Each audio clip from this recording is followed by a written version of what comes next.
Hoy nos trasladamos a China, estoy ahí atrás, esto lo que ven ahí es la muralla china, una de las maravillas del mundo.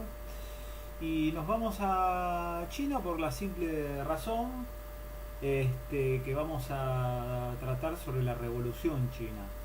La Revolución China se da en 1949, recuerden que es en el marco de la Guerra Fría. La Revolución China va a estar apoyada por la Unión Soviética, no mucho, pero hay una pequeña influencia de la Unión Soviética y China va a aprovechar esto. Vamos al contexto en que se da la Revolución China, digamos. Esto es así, chicos, para que lo tengan en cuenta.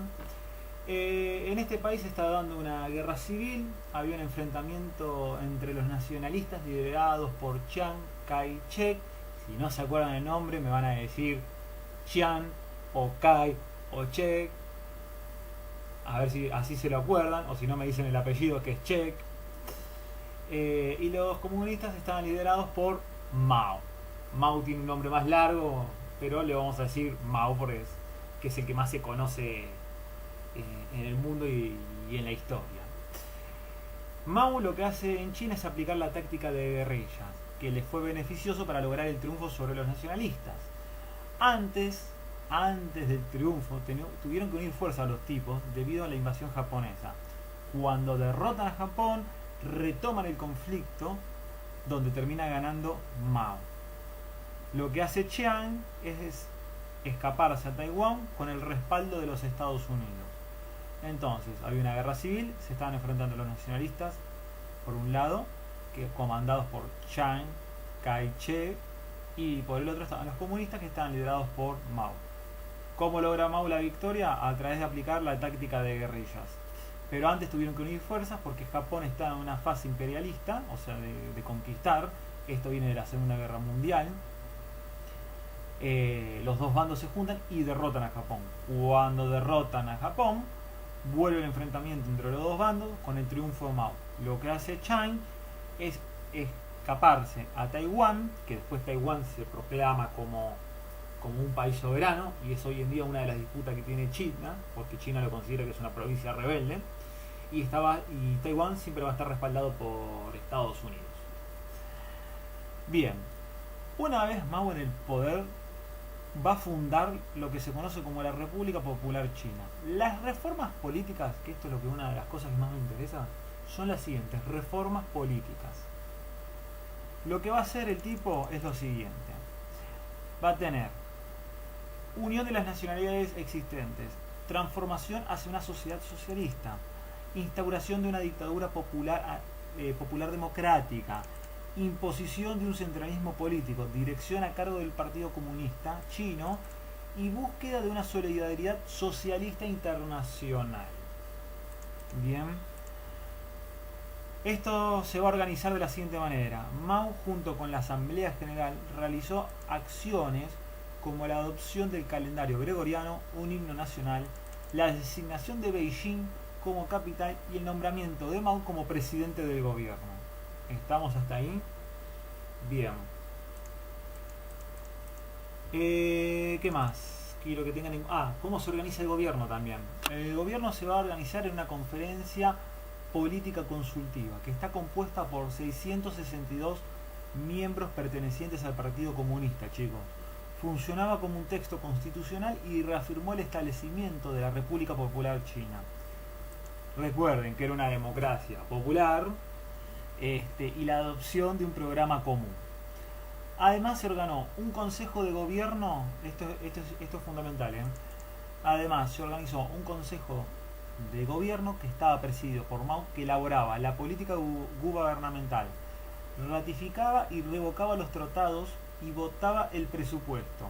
Y se crea un consejo administrativo que tenía una función ejecutiva y 3 organismos: el Comité Militar Revolucionario, la Corte Suprema y el Departamento del Procurador General.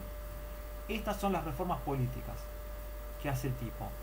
Les dije las principales reformas, cómo se organiza y cómo se organiza el gobierno. ¿Estamos? En lo económico, vamos a la parte económica, que es otra de las partes fundamentales, la Revolución China. En lo económico, lo que hace el tipo es llevar a cabo una reforma agraria donde buscaba el aumento de los ingresos de los campesinos antes del intento de la industrialización. Entonces, primero hace una reforma agraria donde busca aumentar el ingreso de los campesinos antes de industrializar la economía.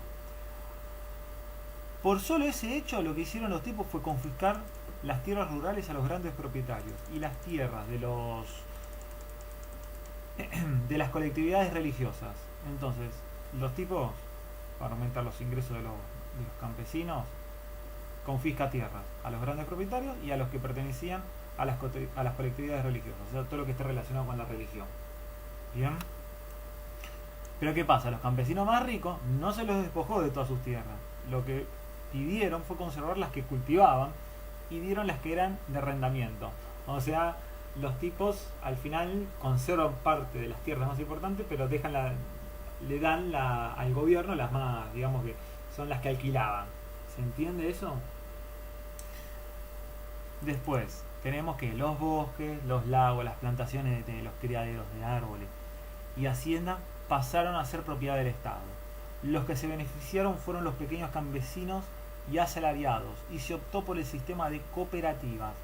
La idea era mejorar la situación de este sector, así producían más, educándolos y enseñándoles nuevas técnicas de labrado, para así generar más y abrir nuevos mercados. Estas son las reformas económicas. Y para ayudar a estas reformas, quiero que tengan en cuenta que aplicó 4 planes quinquenales. 4 planes quinquenales. El primero se basó en la colectivización agraria y la transformación de China en un país industrial. Esta es la premisa, O sea, el primer plan quinquenal se basó en esto, pero es con la idea que se hace la reforma agraria, ya comentada antes. Reitero, los 4 planes quinquenales. El primero se basó en la colectivización agraria y la transformación de China en un país industrial. La idea era el desarrollo de la industria pesada y de los bienes de producción, como el carbón, la energía. El segundo plan consiste en saldar la deuda que tenía China con la Unión Soviética. Había que dejar de lado los lineamientos y se enfatizó en la colectivización para buscar la igualdad de la producción del acero de Inglaterra. O sea, querían igualar a Inglaterra en la fabricación de acero. Se instalaron hornos en las pequeñas aldeas, pero sin capacitación a los campesinos y sin la tecnología, lo que los llevó a un acero de mala calidad, más la colectivización forzada. La reagrupación de los campesinos chinos en unidades de 5.000 familias, donde la propiedad individual, recuerden esto, donde la propiedad individual fue abolida, la consecuencia de esto fue la gran hambruna, donde millones de personas murieron de hambre. Se autoexigía a los campesinos, se buscaba mayor producción para pagar la deuda con la Unión Soviética, se provocaron malas cosechas y la mayoría destinada a la capital china, dejando a la población rural con escasos víveres para su existencia. A ver, el segundo plan quinquenal falla en todos sentidos, porque primero tenían que pagarle a la Unión Soviética lo que le debían. ¿Por qué? Porque los soviéticos le prestaron guita a Mao para llevar a cabo toda la revolución socialista. Entonces le deben guita. Quiere igualar el acero que hacía Inglaterra. ¿Cómo hace la colectivización? La colectivización es juntar a todo el grupo de campesinos en una sola aldea, para que tengan en cuenta. ¿Entiendes? Es la colectivización. Se hace toda una colectividad rural. ¿Qué pasa? Los autoexigía, no les pagaba bien, es obvio que va a haber malas cosechas y los chinos se iban a morir de hambre, que es lo que pasa, porque se provoca una gran hambruna, porque encima todo el capital que producía el campo se iba para la capital, para Beijing, y el resto lo dejaban en banda. ¿Se entiende? Por eso fracasa el segundo plan quinquenal. El tercer plan quinquenal se vio opacado directamente, o sea, se trató de buscar una solución al segundo plan quinquenal, pero este tercer plan quinquenal se deja de lado por la revolución cultural, que ahora les explico qué es la revolución cultural de China. Y el cuarto plan se caracterizó por la búsqueda de una descentralización en las administraciones locales y provinciales, que debían crear en sus territorios los núcleos de la industria, del carbón, el acero, el abono, el cemento y la maquinaria agrícola. O sea, el cuarto plan quiere venir a corregir todo lo anterior. Entonces busca descentralizar toda esa concentración de poder, o sea, en las administraciones locales y provinciales. O sea, el que era el intendente, el que era el gobernador, quería descentralizarlos, ¿se entiende? Sacarles poder y distribuirlo un poco para mejorar la cosa. Con esto buscaba crear que en los territorios, o sea, los núcleos, o sea, que estos territorios se conviertan en núcleos de la industria, del carbón, repito, del carbón, del acero, del abono, del cemento y la maquinaria agrícola. Bien, había mencionado la revolución cultural en China. A ver, la revolución cultural en China es una revolución que se basa en volver a instaurar el poder de Mao, porque Mao en un momento se retira. ¿Estamos? Mao deja de lado el poder por unos años y no me acuerdo ahora bien, después se los digo, pero el tipo se aleja del poder. ¿Qué pasa? Empieza a notar que en el Partido Comunista los tipos empiezan a tirar para el lado del capitalismo, los empieza como a seducir. Entonces Mao lo que decide es volver a las raíces de su revolución. ¿Cómo lo va a hacer? A través de esto que se llama la revolución cultural. Esto es así. La revolución se asentó en diferentes pilares.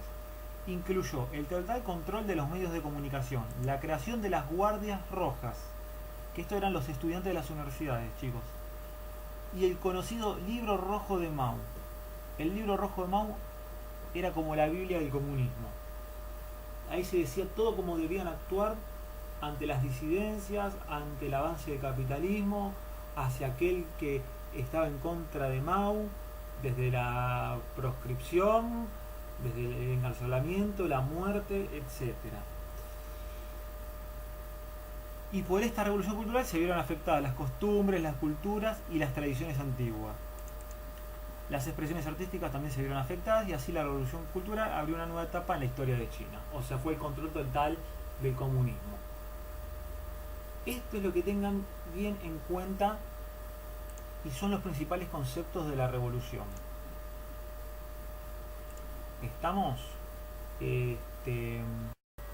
Bueno, decía que estos eran los principales conceptos que quiero que tengan en cuenta de la Revolución China. Recuerden, se realiza en el 49, hay una guerra civil que se enfrentan los nacionalistas con los comunistas, triunfa Mao, las reformas políticas y económicas, los planes quinquenales y la revolución cultural. Eso es lo que vamos a tener en cuenta para trabajar la Revolución China. Los dejo con un par de información, de unas placas con información, como vengo haciendo, para que les sirva más para obtener información. Después se leen el capítulo del libro y con eso nos vemos la siguiente clase. Listo, adiós.